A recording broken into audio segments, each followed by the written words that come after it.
Guys, what's going on? We are live, YouTube live on a Tuesday morning. So,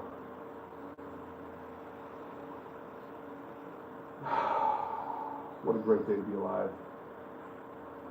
You know what? And that's really the thing. What's your attitude about life? What do you believe? What is your philosophy on life? You know, your philosophy, your beliefs, your attitude, it controls so much of your existence. It tells you what's possible or not possible. It tells you what you can accomplish and what you cannot accomplish. And, you know, but how often do we actually look at and audit those beliefs and audit those thoughts and look at what we're creating? So it's a beautiful, abundant Tuesday. Yeah, I think Tuesdays we're going to talk about gratitude. Tuesday's going to be about gratitude, projecting the future, projecting what we're creating, what we're anticipating, what we're working on. This week we're acquiring 4 units. I'm working on wholesaling some other properties. We've got a property out in the West Valley that we're wholesaling. We've got a property in New Mexico that I'm working on wholesaling. And so it's just a beautiful, abundant, prosperous day.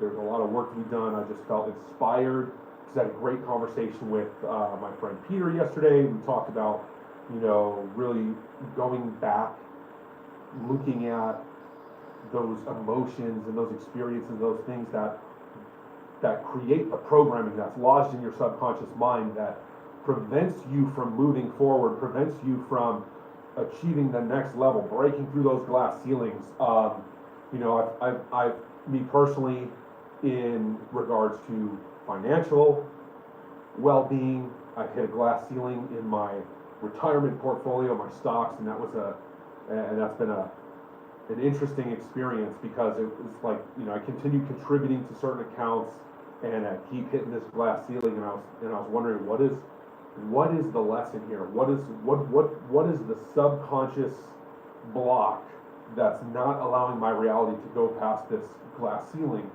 And the more that I sat with it, it took me a few months of hitting, like, would hit this level and then go below it and hit it, go below it. And if you guys read Secrets of the Millionaire Mind, T. Harv Eker, great book. In fact, Millionaire Mind Intensive, one of the best seminars I've ever been to. Unfortunately, they only do so many of them now in the world. Success Resources, I guess, is now defunct. But in that book, he talks about you know, that glass ceiling, right? So, say your wife's mother, right? She cuts the end off of the ham and puts it in a pan, and then the guy asks, you know, why do you do that? She goes, I don't know, my mother did it, right? So then they go over to their mother's house and they ask her this. She does the same thing, and they ask her the question, well, why do you do that? She said, I don't know, my mother did it. So they go and ask the grandma, hey grandma, why did you do that? She goes, the pan was too small, right? So that's the level of thinking. We do all these things, we develop these habits and these ideas and these boundaries that we create in our own mind, in our own life, and we never look at where they come from, right? So the more that you sit and look at where do these ideas come from, where do these beliefs come from, where do these thoughts come from, the more that you can start to change them and shift them and question them, right? So it's important to question, you know, a lot of times what you believe, why you believe and feel a certain way about things, or why you think a certain way about things, because the majority of beliefs, the majority of our mental attitude comes from the outside world. There are ideas, thoughts, people, belief systems, emotions, energies, things that impinge upon our reality through our subconscious mind, and unless we are aware of them and we start to audit them and remove those, you know, the analogy that you hear a lot is, you know, pulling the weeds out of a garden, right? You need to weed your garden, right? So that's kind of a similar thing here with the subconscious mind. We have these energies, emotions, thoughts, ideas, things that get impinged upon our subconscious mind, and they start to run what we're doing, they start to run how we think, how we operate, and these are things that we need to audit in ourselves. And this is so you can reach a higher level of success. There's a saying that says your net worth will rarely exceed your self-worth, your self-development, right? So if you don't work on these things, if you don't look at where these ideas and thoughts and beliefs come from, it's hard to take new actions, right? So because success is preceded by first vision and then action, right? So there's two things in that sense that are critical for achieving a new level, breaking through those glass ceilings. Number one is vision, right? Without vision, my people perish, right? That's biblical, right? What is your vision? Your vision isn't just your eyes, because what do your eyes do? Your eyes don't see everything out here. Your eyes are lenses that allows your mind to perceive what's going on. And if you look at the anatomy of the eye, of course, everything that's coming through the eye is upside down and backwards. So we don't even really know what we're looking at. And look into it. It's very fascinating, right? Because we don't know what's really happening in the quantum world, right? In the quantum, but you know what's happening in your mind, you know what's happening in your body, you know what's happening in your thoughts, you know what's happening in your sphere, in the things that you influence and change and control. And a lot of times what happens is people get so ingrained in these external ideas and thoughts that they absorb, and they don't realize that it's not them. Of course, the reverse is true, or the alternate is true, where you feed your mind, in the case of going to courses, seminars, reading books, whatever it is that you do to improve your mental state and your knowledge and your awareness, right? So both are true, but the reality is if you don't consciously do that, we're getting subconscious ideas and thoughts and things implanted in our subconscious mind all the time. And if you're not weeding the garden, you're not auditing those thoughts and belief systems, then they start to create caps in your life in certain areas, right? Whether it's your money or relationships or your health or whatever it is, whatever area that you're working on or seeking to improve. This is the fundamental core of what it takes to have what you say you want, and that is understanding how to audit your being. And what does it mean to be who you are, right? So your identity is your ego, right? That's your view of yourself, your view of who you are, your view of your interpretation of your self-worth and your character. But your being is your spiritual state. It's the state of your container, your body, your mind, your right? So if you transform your being by weeding the garden, taking out those subconscious thoughts that create those glass ceilings, you're going to start to excel beyond that limitation.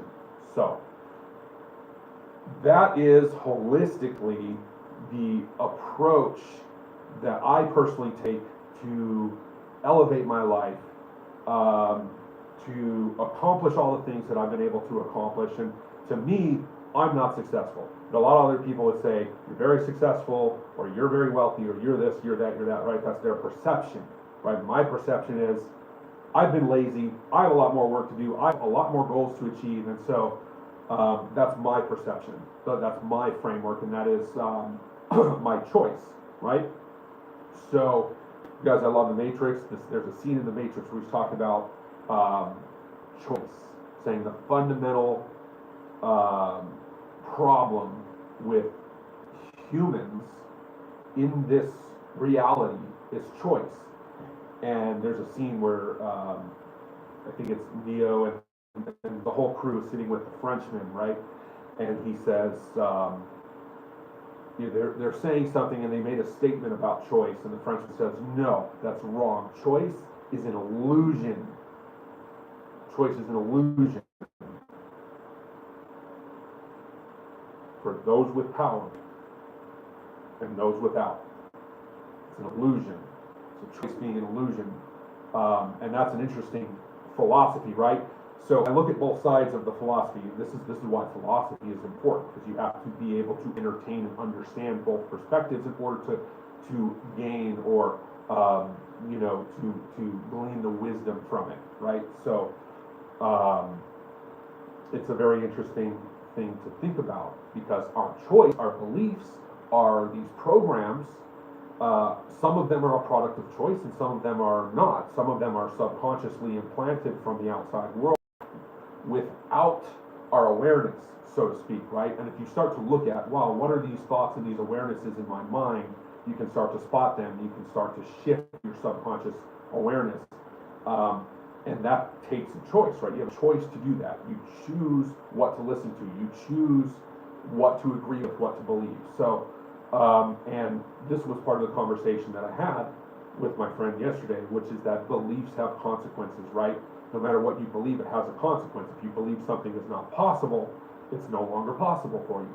If you believe something is possible, then it is possible, right? So there's a consequence to that choice and that belief. And so,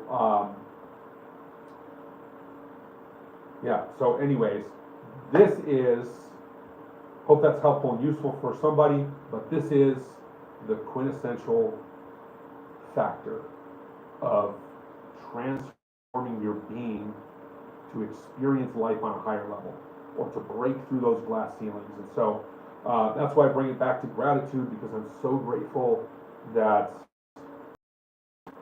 alive. For me, I'm grateful that I'm alive, that I have this intelligence, that I have the abundance and the awareness and the